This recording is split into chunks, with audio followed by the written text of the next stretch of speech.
মুসলমানদের প্রথম কিবলা মসজিদুল আকসা বা আল আকসা।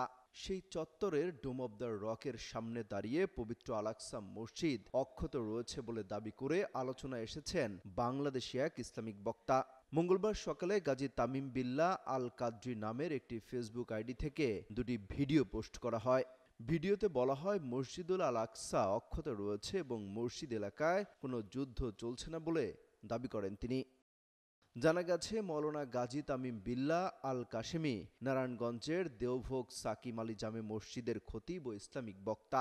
৩ মিনিটের সেই ভিডিওতে দেখা যায় মসজিদুল আল আকসা চত্বরের ডোম অব দ্য রকের সামনে দাঁড়িয়ে ফিলিস্তিনের আল আকসা মসজিদটি অক্ষত থাকার বিষয়ে কথা বলেন।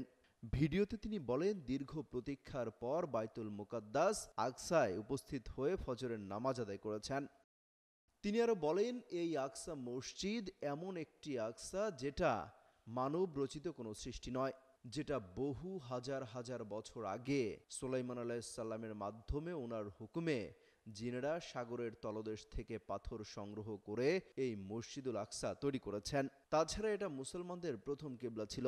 সেই সঙ্গে আল আকসার সঙ্গে জড়িত নানা ইতিহাস তুলে ধরেন তিনি। মৌলানা গাজী তামিম বিল্লাহ বলেন, আমি বাংলাদেশ ও বিশ্বের সব মুসলমানদের জন্য দোয়া করছি, গাজাবাসীদের যেন আল্লাহ বিজয় দেন ও মুক্তি দেন, বিশেষ করে সব মুসল্লিকে এক প্ল্যাটফর্মে আসার তৌফিক দান করেন। মসজিদুল আকসা এবং ইসলামী স্থাপত্যের সর্বপ্রাচীন নমুনা ডোম অব দ্য রক নিয়ে মানুষের কৌতূহলের অন্ত নেই। অনেকেরই প্রশ্ন, আল আকসা আসলে কোনটি?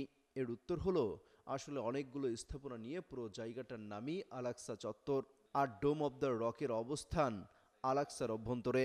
অমিত হাসান রবিন, যুগান্তর নিউজ।